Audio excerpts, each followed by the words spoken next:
નમસ્તે મિત્રો, આજે આપણો 14 એપિસોડ છે.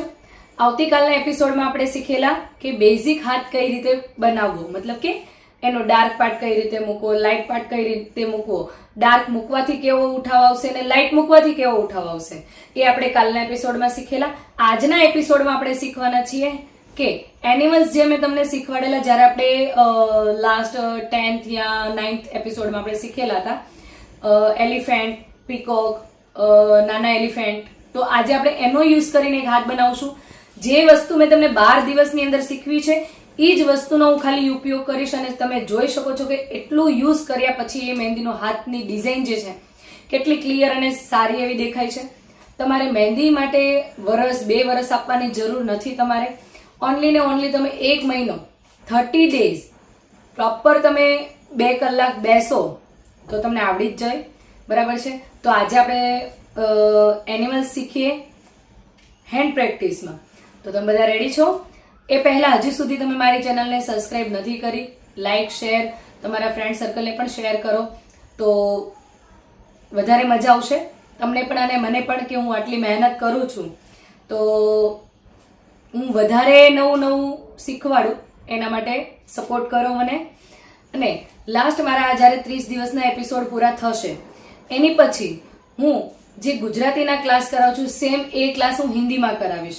તો જે લોકોના કોમેન્ટ છે કે મેમ તમે હિન્દીમાં કરાવો તો થોડોક દિવસ માટે વેઇટ કરી લો. હું હિન્દીમાં પણ આ ક્લાસ લઈશ. આટલા જ લોંગ, આટલી જ સારી રીતે હિન્દીમાં પણ હું ટ્રાન્સલેટ કરીને તમને વ્યવસ્થિત અને પ્રોપર રીતે શીખવાડીશ.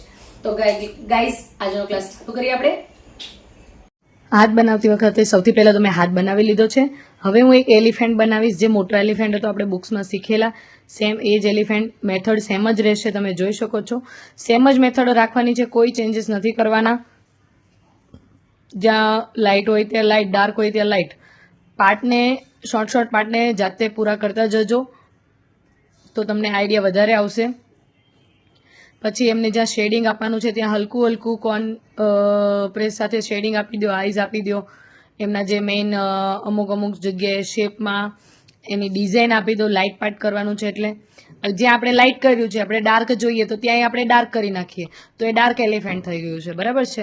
સાઈડમાં પાછળની સાઈડમાં ડિઝાઇન છે તો કોઈ પણ તમે વેલી આ છે તે છે કશું બી બનાવી શકો છો. બરાબર છે. નીચેની બેલ્ટ મેં તમને શીખવાડેલા જ છે તો એમાંથી જ મેં એક બેલ્ટ લીધો છે, તમે જોઈ શકો છો. થંબ બેલ્ટ જે ડાર્કમાં જ આવે છે. બરાબર છે.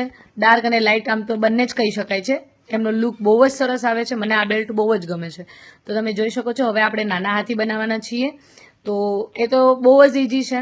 બનાવતી વખતે ખાસ ધ્યાન રાખવાનું છે આઉટલાઇનિંગ કરીને પછી જેનો ડાર્કનો યુઝ કરવો જેનાથી એ હાથીનો શેપ વિખાય નહીં. હવે હું મોરવાળો બનાવીશ તમને ફિગર. તો સૌ પ્રથમ તો હું પહેલાં માપ લઈ લઈશ. એના માપ લીધા પછી જ એનો સેન્ટરનો પાર્ટ પકડીને મોરનો શેપ આપીશ. હવે એ શેપ આપ્યા પછી હું ઉપરથી થોડુંક ડેકોરેશન માટે એને વ્યવસ્થિત રીતે શેપ આપીશ કે જે આમ વિન્ડો ટાઈપમાં બેઠું હોય એ રીતનું ડિઝાઇન આપું છું. ઝુમર પણ તમને શીખવાડ્યા જ છે, એનો જ મેં યુઝ કર્યો છે. હવે તમને મેં ચેક્સ બી શીખવાડી છે, એનો જ યુઝ કર્યો છે. નાની ચેક્સ આપી દો. આની જગ્યાએ તમે દરવાજાવાળી ચેક્સ પણ આપી શકો છો, ઝીગઝેકવાળી પણ આપી શકો છો, બહુ બધી ચેક્સ આપી શકો છો. મતલબમાં ઇન શોર્ટ આપણે એ જ ધ્યાન રાખવાનું છે કે જ્યાં ડાર્ક પાર્ટ હોય ત્યાં લાઇટ પાર્ટ આપવાનું છે, લાઇટ હોય ત્યાં ડાર્ક આપવાનું છે. આખું ડાર્ક પાર્ટ નથી લેવાનું કે આખું લાઇટ પાર્ટ નથી લેવાનું. ડાર્ક અને લાઇટને મેન્ટેન કરવાનું છે જેનાથી મહેંદીનો ઉઠાવ બહુ જ સરસ આવશે. બરાબર છે. તો તમે જોઈ શકો છો કે આ રીતે મેં ડાર્કવાળો બેલ્ટ ઉપર આપ્યો, પછી લાઇટવાળો બેલ્ટ આપ્યો છે. હવે એની નીચે આપણે મોરના પંખ દોરવાના છે તો એ પણ આપણે ડાર્કમાં જ જશે. તો આપણે નીચેના પંખમાં આપણે લાઇટ પાર્ટ આપશું આજુબાજુની જે જગ્યા છે ત્યાં. હવે અહીંયા મેં જલેબી મૂકું છું ત્યાં તમે જલેબી કાંગરી, સર્કલ કાંગરી બહુ બધી ચેન્જ મૂકી શકો છો. ફિંગર્સ આપી દો આ રીતના. બરાબર છે. ફિંગર્સ તો બહુ બધા છે, તમને શીખવાડ્યા છે. એની જગ્યાએ તમે નાની ચેક્સ પણ મૂકી શકો છો. બહુ બધી ડિઝાઇન્સ છે, સ્વાસ્તિકા છે તે છે, કંઈ પણ યુઝ કરી શકો છો. બરાબર છે. તો તમને મજા આવે છે તો તમે ડેઈલી બનાવો, શીખો.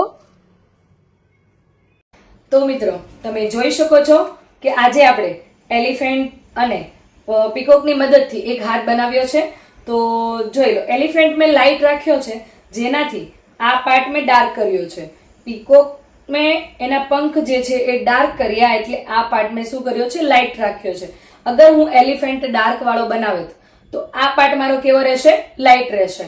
પીકોક અગર હું લાઇટ બનાવે તો આ પાર્ટ મારો ડાર્ક રહેશે. આ વસ્તુ ક્લિયર આપણે માઇન્ડમાં બેસાડવાની છે. જો આ તમારી વસ્તુ ક્લિયર હશે તો તમે કોઈ પણ મહેંદી, ગમે એવી મહેંદી હશે, તમે બહુ જ સરસ રીતે તમે એને બનાવી શકશો. તો તમને મજા આવતી હોય તો મારી જોડે રોજ બન્યા રહો. આવતીકાલથી આપણે બ્રાઇડલ કોર્સ કરવાના છીએ ચાલુ. તો એમાં હું ફિગર્સ તમને શીખવાડીશ.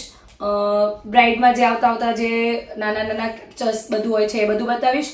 તો તમને જો આ આપણા જે 14 ડેઝનો ક્લાસમાં મજા આવી હોય તો તમે મને કોમેન્ટ કરો. હું નવું શીખવાડવાની ટ્રાય કરીશ. તો આવતીકાલે ફરી મળીએ આપણે. Thank you so much.